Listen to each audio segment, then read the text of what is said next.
Hey, gang! Happy Hump Day! You know that every Wednesday we're going to come to you. This is Hump Day Happy Hour with Dentists in the Know. This is your backstage pass for current trends, politics, and education in the dental world. It is live tonight. It happens to be over a new red blend that I'm trying called Cult. And so far, so good. Really enjoying that. As you know, we're your backstage pass for current trends, politics, and education in the dental world. I'm joined by the man you see to my left, Dr. Chad Duplantis. Our fave, Dr. Jennifer Bell, will be with us shortly. She is actually tending to a sick child, a child playing soccer or softball, Chad? I don't know that I paid that much attention to the text. I'm going to go with softball because I know that Lily is really into softball. I think that's what it is too. That Evie is into softball too. So I'm going to go with softball. Anyway, Jennifer will be with us here very shortly. As you know, we are all dentists, practicing dentists. We are all business owners, and we're all educators. Our job is to sit down, have a glass of wine or beer, whatever your drink of choice is, and to bring all of you in the know. I had the luxury of meeting Dr. Hughes about a month ago. Linda Miles actually made the connection. They have formed a friendship over the years. And so we had a really nice phone conversation, chatting about his journey in dentistry and what his career has looked like. And it's had a few turns, which I think we'll talk about. But then what he's doing now post-clinical dentistry and how he's trying to take the knowledge that he gained while he was chairside and help others learn from his wins and his losses. And when I was chatting with him, it dawned on me how few of us actually really catalog meticulously when we have wins and losses in order to better the generation coming up behind us, almost like an apprenticeship style training course. You know, many of us are happy to get up and do education to expand opportunities for clinicians and show them new technologies and techniques. But I love the idea of sort of cataloging your journey and then how that may impact future generations as they come through. And this has been quite an epic project that he's undertaken. And so I think tonight is an awesome opportunity to talk about the long and winding road of a dentist sometimes in our career. And I think many of us can relate to that, but also what our legacy is and what we give back to the community and to the profession when we're maybe no longer chairside anymore. So I'm excited to have him on. He's been a good friend in regular communication with me and sending me goodies in the mail. So I'm excited to actually meet him or at least see his face while I talk to him. We met him already. Maybe that's why the bio was so short, because what you just said, like if you could say those words about me, I would be happy. Would you? I mean, I think I'll do your next intro. I would love that. I would love that. That was fantastic. So without further ado, let's bring on Dr. Tom Hughes and Jim Fitzgerald. So, hey, Tom. Hey, hi there. Hey, Jim. Hey. So, Tom, first off, introduce yourself and introduce Jim, and then we'll get right into it. Okay, I'm Tom Hughes. I've been practicing here in Colorado. I have recently retired, but I practiced here in Colorado for 22 years. Before that, I was 24 years in California, Southern California, where I grew up. I met Jim here as a patient 20 years ago, and we've been friends since that time. We have similar interests in automobiles and motorcycles and a lot of things that kind of kept us talking to each other. So that's a nice fit. Jim turns out to be a great movie maker and videographer, video maker, fabricator. I guess it would be fabricator. He's a director and a filmmaker is what it's about. And that's his career and that's his expertise. And I was leaving the office, essentially retiring and almost walking out the door. And I want him to tell that story because it's a good story. Mentors and masters together. Without him, it would have been, I would have been able to give back the information I acquired in the years and years of practice to a few dentists, locals and friends I've known, and people I could help. And Jim was able to take that and he said, let's expand that. Let's make that a much broader field. So that's how this all happened. And that's a quick well, Tom, now tell us where are you coming to us from now? You're in a town between Colorado Springs and Denver called Monument. Is that correct? Yes, that's correct. It's a small town. Yeah. So how far outside of Colorado Springs are you? I would say we're north of Colorado Springs, about 15 miles. Yeah. Okay, so not too far. No, and south that of Denver, area has just grown tremendously. So tremendous. Why don't you tell us a little bit, how does a Southern California boy end up in Monument, Colorado? Why don't you maybe tell us about your early journey in coming out of dental school and getting into practice, and then how you landed in Monument, and then we can get into talking about meeting Jim and starting mentors and masters. Okay, that's a good place to start. I graduated long ago from USC, Southern California School of Dentistry. A Trojan, I see. Yeah, 1973. So that was a long journey from that point on. I worked in Southern California. I took over a practice from a dentist that was retiring. He did not like dentistry, and he was very unhappy about his choice for his profession and his life career. So he sold the practice to me at a very affordable price, and moved off to Oregon to grow apples. He wanted to be an apple farmer. And that was his thing. And I remember looking at that. I said, gosh, he's a graduate only 13, 14 years ago from the same school I went to. And he's already disenchanted enough to leave town and leave the profession of dentistry. And I thought, wow, that's really, really strange. And I said, well, that couldn't possibly ever happen to me. So I sort of dismissed it in a casual way. But it did sneak up on me. And dentistry began to lose its shine and polish and luster and fun probably at about year 13 for me, because I had done everything many, many, many times. I was running a practice that wasn't big, but it was busy. Colorado was very appealing because it was a place I like to go skiing. I was a very enthusiastic snow skier for 50 years. And Colorado had great skiing. I've been all over the country skiing. My wife loves to ski, and the kids, of course, followed into that. So it was a good fit. My sister also lives in Colorado, so we'd come here many times to see her and visit her family. So we'd been here enough to where we knew, gosh, this would be a nice place to live. We've been here every season, summer, winter, and springtime. So we said, let's just turn the handles, fold our tent, and move out of town.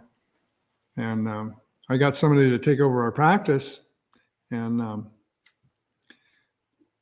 there was a huge earthquake right after we moved here. We moved here in 93, and there was a large earthquake in Southern California in 94, January 94, and it crippled the city and the dentists that were going to take over the practice. They couldn't get to the practice. The freeways were broken, the bridges were down. And you were commuting back and forth at that time, right? No, this was before I was commuting. Okay. So we had moved to Colorado with the intent of, because the deal was all ready to go together. And so that way we moved in November of 93. The earthquake was in 94. And then during that time, yes, I was commuting back and forth, but that was going to be a short 2-month thing. And it turned into a huge obstacle because I had to commute back and forth every week or every 2 weeks from Colorado to California. But it was before air travel was difficult, and it was a simple trip, 2-hour ride in the plane. And the place I was staying was very, very close to the practice in California. And it was just an easy time to travel. So I was able to do that. And I used the time when I was there because I was there by myself. And so I was taking a lot of pictures. Photography was a lot of fun for me. I was taking a lot of pictures and trying to put these in order that I could utilize them, because I had discovered that the patients really enjoyed seeing pictures of what we could do as dentists. So that led to me taking probably 35 to as much as sometimes 100 pictures a day in the dental office. It was very busy. And things were new and they were changing. Dentistry was really changing fast with materials and cosmetic treatments and a lot of fun things to do. And I was really excited about the changes. And so I was getting back into it. And this is the mentors. I was surrounded by these great mentors. And suddenly I kind of found a new practice right in my own practice. And so that sort of intrigued me. And that went on. That discovery actually was probably, well, it was in 86. I met Ray Bertolotti, one of my great mentors, and Linda Miles had been a mentor of mine, but I was surrounded by these great people and I was ready to take it on because I wanted to change. The pupil had met the wall and I wasn't happy doing what I was doing. I wasn't happy enough. I thought it was going to be more fun. And that fun started to wear out.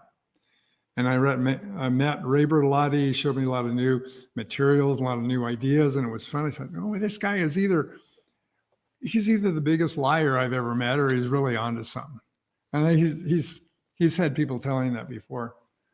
But he was the. By the way, he's actually one of my first big mentors too. I mean, I latched right onto him very early in my career, and literally changed how I looked at adhesive dentistry. I didn't mean to interrupt you, but I just wanted you to know you're not alone, and it worked out pretty well for me as well. So, yeah, I think Ray's been cheating on you with several mentees. Yeah, and there was some. I mean, the mentors that were starting to evolve at that time, like Frank Spear and John Coyce, and some of these people were coming into the lecture field, and I was really tuned into them, and I was learning so much, and it was fun. And I had the ability to apply it instantly because I had a practice that was rolling along, and patients trusted me. And if I said this would be a good solution, and I would show them a picture of one of the pictures I took, and they say, "Yeah, that's good. Let's do that." So that worked out, and it made the practice very cosmetically oriented. A lot of fun, but Bertolotti is, it was intriguing to know that he was a PhD in ceramic engineering and metallurgy prior to going to dental school, because he was employed, as you know, Jeff, by the government building ordnance and bombs. And it just didn't fit with his personality. So he's got to get out of this business. So he goes back and he goes to dental school and he says, "Oh, that's all wrong." And he comes out and he's taking all the heat from the dentists. And this is in middle 80s, early to late 80s, taking a lot of heat about all these new ideas. And I thought, he's either full of it or he's really got some great ideas. And it turns out it was great ideas. So that changed my practice tremendously, just like you said, just tremendous changes. So now at that point, I'm in Colorado, and I decided to go full bore into dentistry in a small town. And I wanted to control the practice a lot more. So I said, I only want to work certain days. I only want to do certain procedures. I only want to attract certain patients. I want to make this fun again on my terms. And that's what I did. And then I did that for another 22 years in Colorado. And that's when Jim and I met up to kind of transpose lessons and information that I wanted to give back. I was going to leave it, and I thought, I've got a lot of things I could share. And it's not the only way. It's a way. And if you're interested in looking at another way, well, it might be worthy of taking a look at it. That was kind of my attitude about it. And I was reluctant at first because it's a lot of work, a lot of time. But at the same time, I had the time because I was just retiring at that moment. And so I had the information. I had some things I thought I could share. I would like to give back. A lot of people had given tremendously to me, and it seemed like a good circle. My brother-in-law practiced medicine for 50 years. And the day he retired, he went off to watch birds for the rest of his life. It's just, couldn't you give a little bit of that back? And I thought that seemed a little selfish to me. So that was a turning point for me as well. Because I just thought there probably are a lot of people out there interested, a lot of dentists interested in people that have information based upon long-term practice that they'd like to hear. They don't have to take it or apply it or believe it or anything, but take it and use it if you can. So that was the idea. And I think at this point it'd be good for Jim to tell a little bit of the story as well, because now I've practiced in my career and I've come up with different ways of doing things. They're based primarily on, how can I do this better? How can I do this more effectively? How can I do this more economically? How can I do it faster? So quicker, cheaper, better was something that Gordon Christensen told me, another good mentor. You got to be all three, otherwise it's not worth the change. It can be quicker and cheaper, but worse, that's not good enough.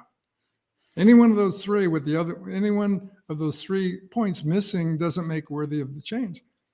So everything I was focused on was making it better and cheaper and quicker. Not compromising anything, but just making it smoother. And then I had a tremendous interest in systems, developing and creating systems where they didn't exist, because systems create order and they create ways of practicing smoothly and seamlessly. Patients notice it's fast and you save a lot of time. So with that and better materials and better techniques and better systems, I was able to do in a very minimal amount of time in terms of days of practice per week. I cut my schedule back to 3 days a week pretty early. I did that 20 years ago. That's what I was going to ask. How long did you practice clinical dentistry? I'm sorry to interrupt because I know you're about to transfer to Jim, but how long did you practice clinical dentistry before you decided that you wanted to get into mentoring and coaching? Or was there some crossover there? I was giving presentations to local clubs and local groups and small dental meetings and things like that, because I did enjoy teaching, and I had some ways that I thought were fun to share. And there was a lot of enthusiasm about some of those techniques that I had kind of developed and created over the years.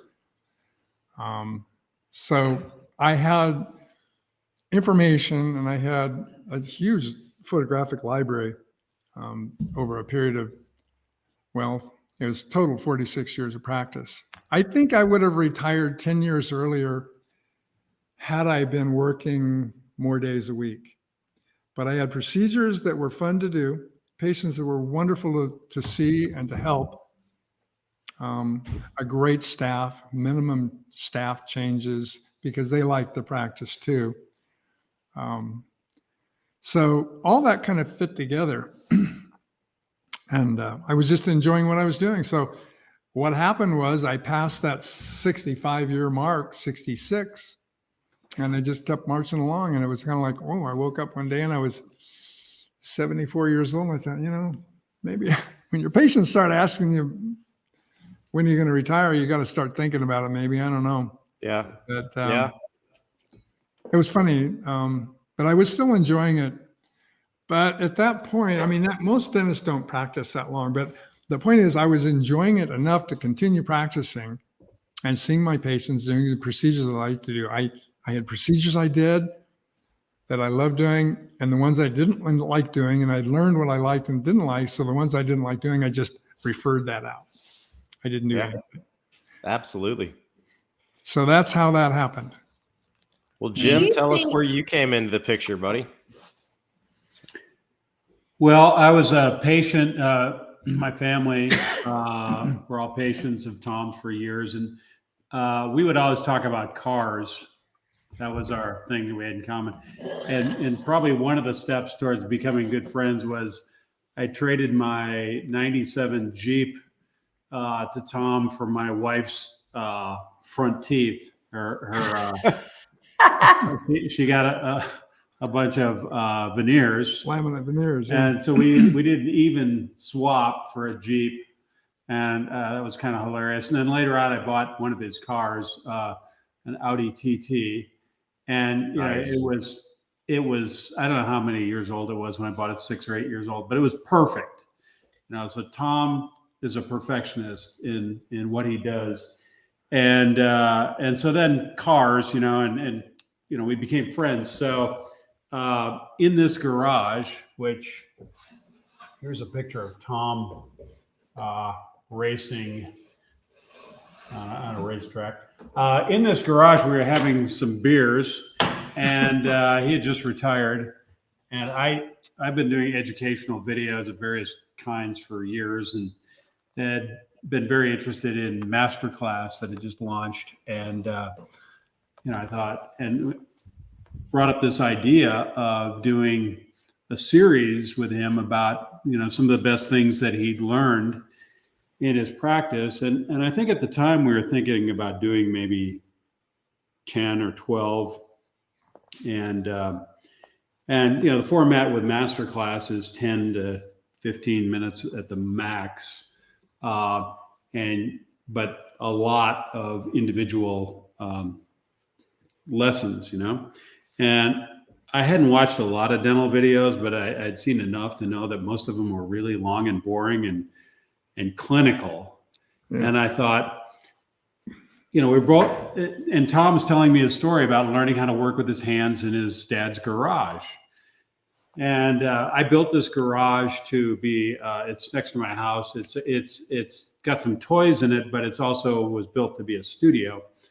And I said, well, why don't we shoot it, in my garage? And so we just started, and then it kept going and kept going. And it turned into 50 videos over 2 years. Well, COVID happened during that time. We didn't have anything else to do anyway, So couldn't travel much.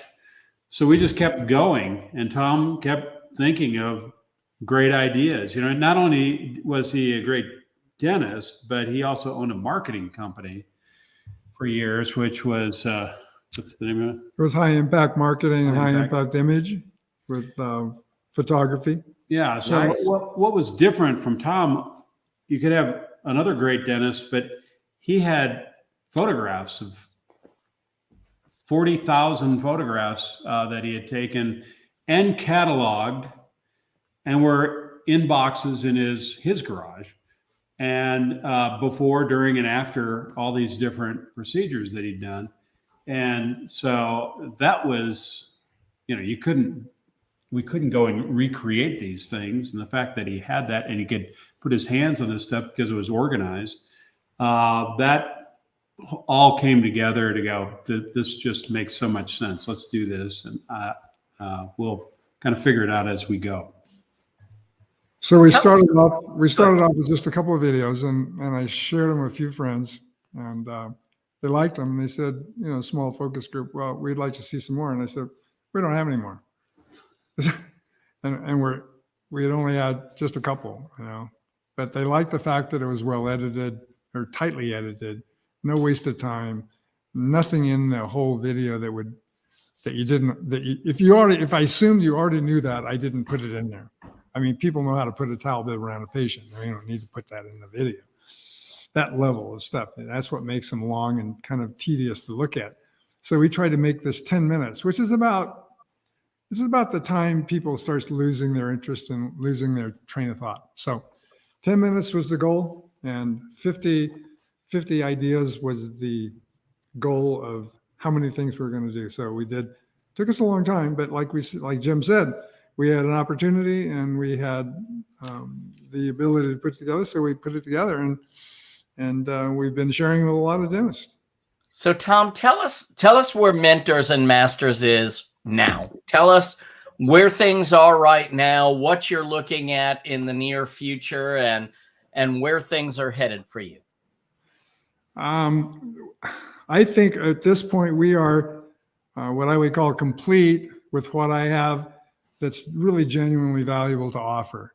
So unless there is some high demand for things that I didn't cover, what it is what it is. I don't think we're going to add to it. It's expensive, time consuming, and difficult to do.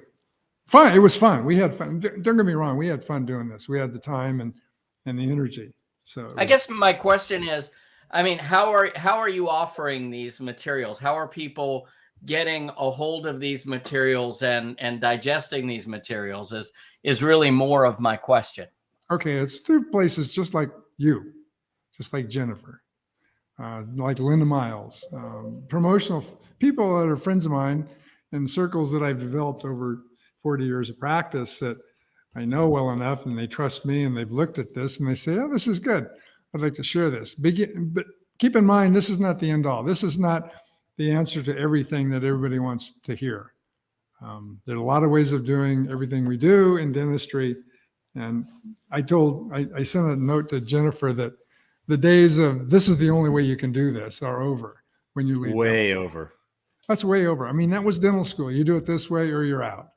Well, that's not what I'm selling. That's not what I'm making. That's not what I'm making available. And we had to put some price tag on it and make it even possible to keep it online, you know. Mm-hmm. So we're trying to keep that to be very affordable. But our marketing is through people we know, and then word of mouth, and one dentist tells another dentist and that sort of thing. So we're not out there heavily marketing. Were you asking about the platform and how somebody gets access to it? Exactly. You know, I mean, and you know, you answered some of it. So obviously there's a subscription of some type, and then where, you know, is it all downloadable material? Do they go to a specific site for it? You know, more the logistics of it. Yeah. Well, we built a platform called mentorsandmasters.com, and it's a streaming platform. So you go there and you can subscribe to it. You get a year's worth of service for. We're offering it with you through you guys, Gen 295. You use that code, you can get the entire series for $295, which is $700 off it, the lower than we've ever offered it before. So, which is a hell of a deal, by the way. Yeah. Yes. So you go there and you can watch these at your convenience on your phone or laptop or whatever, and you can also watch them at double speed, 1.25 speed, whatever you want. If you're reviewing it, again, we try to make it as convenient as possible to review multiple times. Share it with your staff, allow them to see it so that you can plan on, if you're going to try something new, you can watch this together.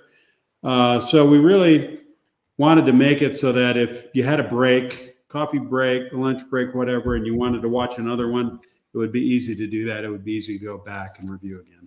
There's also CE available. Yeah, 9 hours of CE. 9 hours of CE. That's fantastic. That's worth it in itself right there. And it's also, there's also 4 you can look at online just by going to Mentors and Masters and look at 4 of them.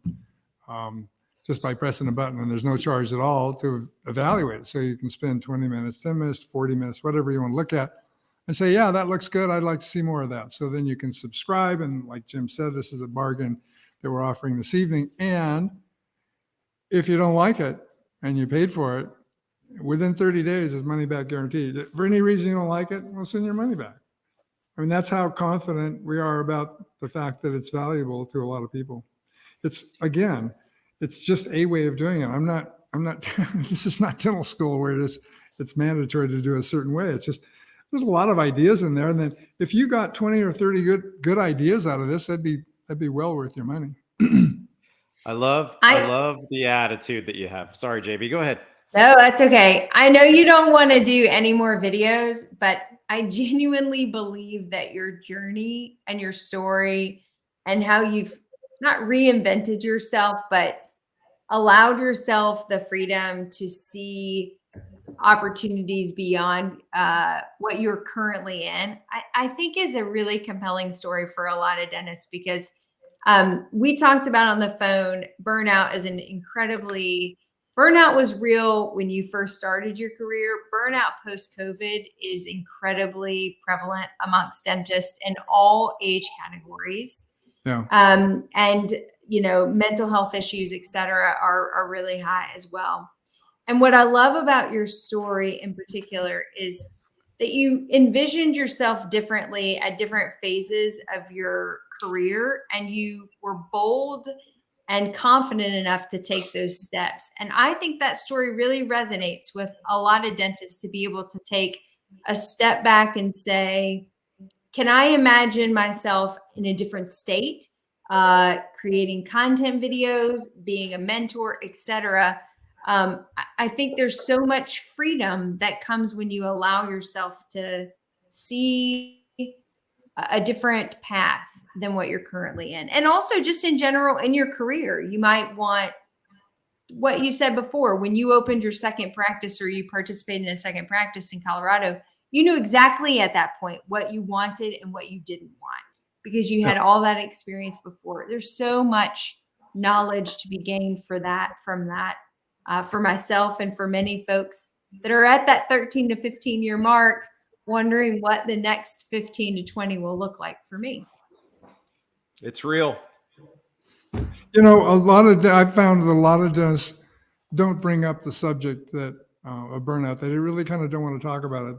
I don't know if it's an embarrassment or they just don't want to admit it or whatever, but they will continue to practice at low grade dissatisfaction for a long time. But I have talked to many of my classmates of late, and they shared with me and admitted that they did go through some hard times, and they had to make some changes, and they had to get into some things that they really enjoy doing, because we're in a cottage environment. We're inside this little office all day long with patients coming in and going, and it's great. I mean, I love dentistry. It was good for me, and it was good to me, and it was a good profession, a choice for me. But I was surprised when I hit that wall. It's one of my friends told me it's like marathon running, and you get to a certain point, you just can't go on. And I think a lot of dentists do that. And that's why I never ran marathons. How do you catch your breath and go on? You know, because you can't just say, well, I'm going to go do something else, because you're going to have house payments and kids and, you know, all the things we have. And it's just not something you can turn the handles on and walk off. So I just decided I was going to change it. I was having dinner. This is a great story. I love this story. I call this the aha moment, or the red sports car story. It's my cousin. I was having dinner with her. It was down in Georgia, as a matter of fact. And she asked me, she was a hygienist. She said she had done dentistry and hygiene she was older than me, for 20 years, and she was doing something else. And she asked me, would you do it again if you were starting over? Would that be your choice? And I said, I thought about that for a while. And I thought, I would want to do something that people really desired and people really wanted. And that's what makes doing things for people really fun and exciting. It's when they really want them. And Bill Blatchford told me that people want to look good, feel good, and last a long time. Doesn't matter who you are, where you are, your gender, or anything else. But that's the three things that I really want. Think about it. It's very simple, but it's very true. And I told her I would do something that people wanted, not needed, but wanted. And I thought about that on the way home on the airplane. I thought, I could do that in my own practice. I could set it up to I offer what people want, and then don't offer what they don't want. You know, they don't want black silver fillings. Let's find a way to do it without that. They don't really want having their teeth ground down to little nubs to put a crown on it. They don't want teeth that are chipped or broken or not smooth. They don't want front teeth that look bad. So I focused on what people wanted. And after I thought about that, I thought, gosh, that's kind of like selling a red sports car to somebody who they just want it. You know, that's kind of a neat thing to do. It's fun. So my career turned into something that was fun. It was the only thing that I could take a career and make a hobby out of, instead of making a hobby into a career. So it turned it around. I love that. I think I want to ask, one question just to see what your answer is. When you started doing these videos, did it renew your passion in dentistry? Jim, I know it was you loved the film part, but Tom, did it renew your passion in dentistry or give you a glimmer of hope? Yeah. I mean, by the time we did these, Chad, I'd already retired. but I was I was mentoring the dentist that was taking over my practice. And he told me later, I gave him a 10-year head start. I said, it's pretty significant to cut the learning curve by 10 years. I wish I'd had that. Somebody to mentor me for 1 year that would cut the learning curve of everything I wanted to do the next 20 and get some years. CE credit. Yeah, plus CE. Yeah. But that was an aha moment. That moment when I thought, I could do what I would like to do in my own practice, just change it, make it work for me. I mean, I worked hard to make dentistry a career for myself, and I wanted to make it work for me. So it became something that was fun for me to do. And fun is an important part of a job, I think. You got to enjoy it. Absolutely. Yeah, and I really did enjoy it. It really did renew my career. So, guys, I want to say, first of all, thank you for being willing to share the story and inspire a lot of people who, as you said, may not want to talk about burnout, may not want to talk about what's next, in the career. I mean, it certainly looks like you're making the most out of this point in your career, playing with cars and, talking about the things in dentistry that inspired you and just finding enjoyment in what you're doing. And I think that that's such an important piece of the puzzle for all of us. I mean, I'm starting to think about all those things now, and whether we admit it or not, it comes quickly. So I just want to say thank you. And Chad, can we post their special offer tomorrow? Because that really, for continuing education, that's an unheard of price. It is. And it's I can't done imagine on the comments below, but it will be reposted again tomorrow. And I think it's a fantastic offer. Probably one of the best offers we've had as of yet. Well, I mean, honestly, I've paid $2,000 to go away for a weekend, and I was happy if I came home with 2 or 3 gems. So if they can get 50 for what you're offering it for, my gosh, that is the best deal of the set. We wanted to make it a real bargain, and we wanted to take the risk out of it. So not only is it a bargain, it's a bargain with a risk. So if you decide you don't like it, or you think that's not worth listening to, that's not even worth my time for 10 minutes, fine. That's fine. We'll send you your money back. But what are you going to do? Are you going to, the number of subjects we cover in this is 50. I mean, there's a lot of information in 50 videos, each one 10 minutes. So absolutely amazing. I would be surprised that you could not find at least 10 or 20 things that would be worthy of your time and trouble. I also noticed, and I learned, and you're talking about your career and your retirement, Jeff, ultimately, I learned surprisingly that my retirement income was generated, and my retirement ability was generated out of 5 and 10 and 15-minute intervals in my practicing career over a period of 25, 30 years. It was not one big, huge case and I put it in the bank and retired. No, it was like, the attorneys have us on that one. They do. Yeah, they really do. Because if you're saving 10, 20 minutes here and there and 15 minutes here and there, and you're saving an hour or 2 hours a day, that's an hour of productive time if you want to use it that way, or you go home an hour earlier if you prefer. But 60 minutes, if you're operating at a comfortable level of, say, $600 an hour with an overhead, that gives you an extra hour of $600 or maybe an hour and a half or 2.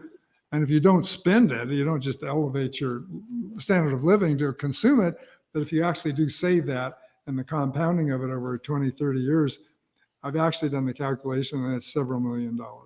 Yeah, it's unbelievable. Well, guys, I want to say thank you for joining us. We are going to have to let Jennifer do the news here in just a minute, but I want to say thank you for taking the time to join us. Stay in touch with us. We're going to post your information tomorrow. I'm sure there's going to be a lot of takers because honestly, what you just said was worth what you're offering this for. So, if they can just pull a couple of little tips and tricks and pointers and time savings elements out of it, boy, that'll pay for itself 100 times over. So, And that's in the spirit, Jeff, of the give back. We built this as a gift. We built it as a give back to the profession, and I think a lot of dentists could profit greatly from it. yeah. And I want them to, and Jim does as well. So it's a good-hearted effort, and it's in the right spirit of I think what we want to offer and what we want to do. Well, I know all the dinks appreciate it very much, and we wish you guys a very pleasant evening. Thank you Okay. very much. Thank you. Thanks for joining. It was Good night. really nice chatting with you Good night. both. Okay, good night. Thank you, Nice Jim. meeting you Go all. after the motorcycle for payment for the videos, okay? Well, yeah, okay. All right. Take Y'all care. have a wonderful evening. Thank Okay, you. Take care, guys. again. Thanks. JB, that was You awesome. ready? Thank you so much for that guest. Would you like Yeah, to thank Linda Miles. Oh, Linda Miles is amazing. Just love her. But Absolutely. what a great guest. What a spirited conversation. JB, you want to give us some news? I would love to. Tonight, we're really going to focus on states. You know, a lot of times we talk about these big global things that are happening and Fed laws, et cetera, that might impact us. But tonight, we're going to focus in on a few states that had some interesting news develop over the last 30 days that I thought was worth mentioning. So the first thing that popped up on my search was that Delaware, yes, that lovely little state on the East Coast, has changed its licensing requirements for dentists that are seeking public health service in their state. So prior to this particular change, you could come in and provide services within the public health and the federally funded clinics for a certain period of time, but you had to go through the rigors of traditional licensing in order to encourage doctors to come in and continue to serve those underserved areas. They are modifying those requirements to make it easier for doctors to move to their state. So if you're interested in public health service and also interested in the state of Delaware, they are actively recruiting dentists to come in to work in their public health clinics. So that's an interesting change. And you know, when you see these things pop up in specific states, you do start to become a little bit curious about workforce issues and if this is only unique to Delaware or if this is something we'll start to see a little bit more prevalent in other states that are trying to bring docs in to do public health service. So we'll be on the lookout for that. Of course, as we've talked about several times on this show over the last couple of months, Election Day is only 2 weeks away. And of course, one of the major issues that has earned a lot of national coverage and also within our dental community is the Massachusetts ballot question number 2 regarding medical loss ratio. I did a whole news episode just on that particular ballot issue. So you can either reference back to that particular news episode or certainly do your own research online. The passing of that particular ballot item has received funding from both the ADA and AGD, along with other dental health interest groups, while those who are against it fall within the insurance industry line. So it'll be interesting to see how the voters take that particular issue in hand. But the bottom line is that that particular ballot issue is to encourage and require insurance companies to spend at least 80% of their gross revenues on reimbursements back to the patient in patient care and or other support services. I do think that's the bit of the caveat there. They can spend that 80% on support or services to the patient, but also technology advancement, training online, patient portals, et cetera. So it would be a misconception to think that that will all go back to patient care, but certainly we're hoping that may increase the reimbursements back to patient care.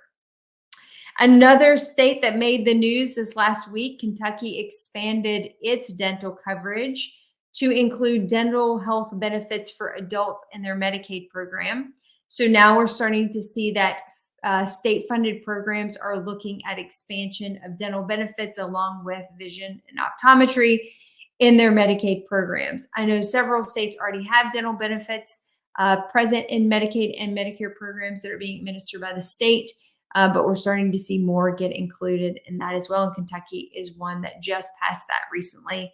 Will go into effect next summer. Here's an interesting story that happened.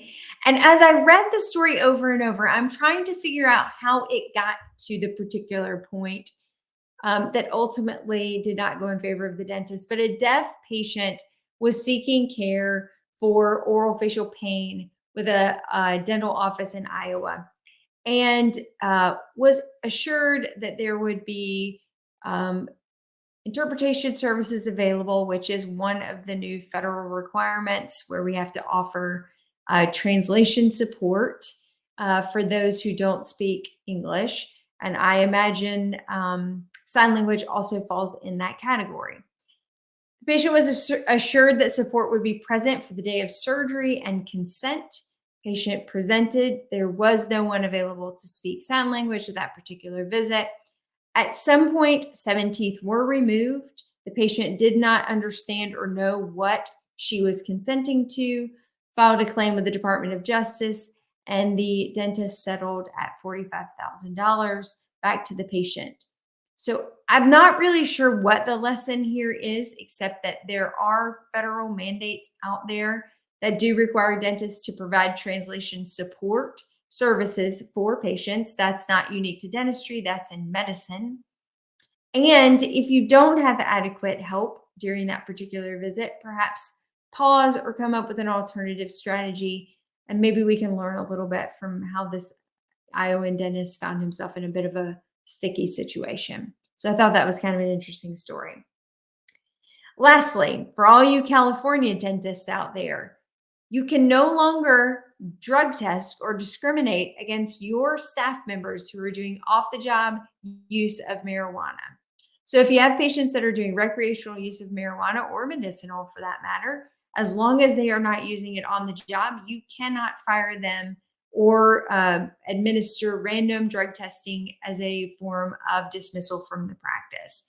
So I think that's really important because I know a lot of dentists do implement drug testing either on an as-need, random, or required basis. And in California, marijuana is no longer a substance in which you can remove an employee from your practice.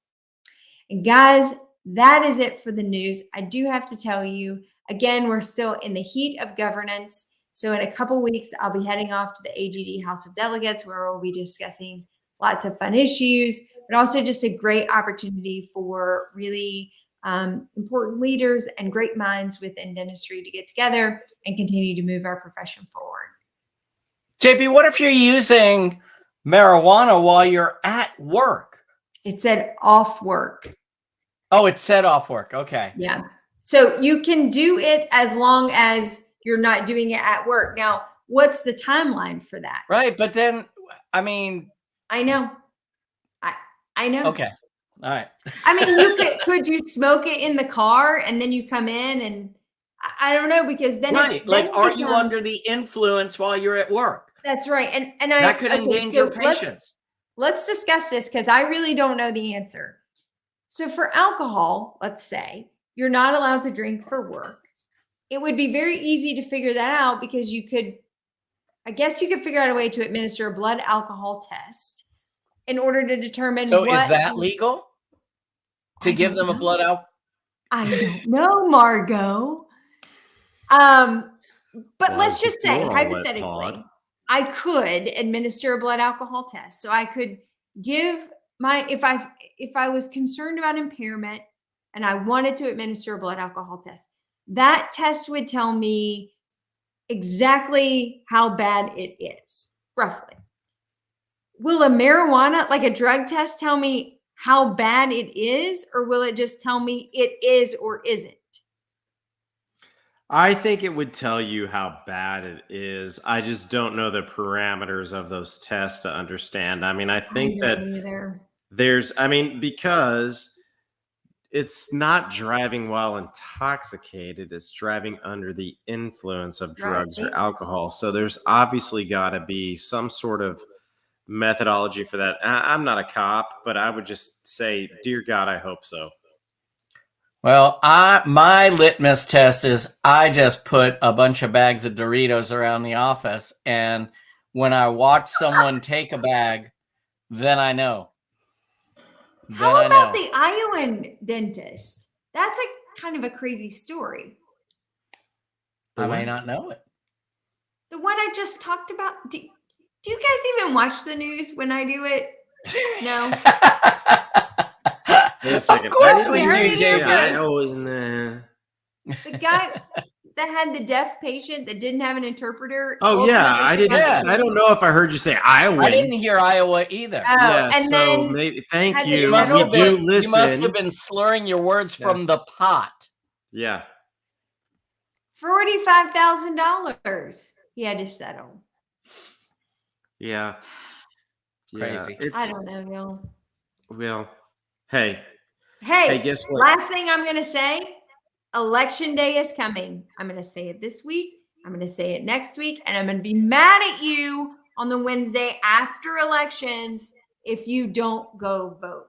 Because everything that I talk about and everything that we discuss in the news segment of the show is impacted by how people vote and their activity in voting. So, Well, in the everybody news thinks world, they can't no, it's- make a difference. They can. They can. can't. Every one of us. Well, and if nothing else, at least participating in the process gives you the open door to have discourse and conversation. Hey, thanks to Q Optics, our sponsor. Thanks to Dr. Tom Hughes. Absolutely. I hope that I can give as much back to our profession as I I gain love from it. it one day. And that's what it's all about, folks. It's not just taking, it's giving back. So everybody have a wonderful evening, wonderful week. We'll see you next Wednesday. Great guest. Lots of great things coming up. Take care, Good y'all. night. Ciao, guys. And that wraps up another podcast for Dentists in the Know. On behalf of Dr. Jennifer Bell, Dr. Chad Duplantis, and myself, remember that we've got a great profession, so let's make it a great day, Dinks.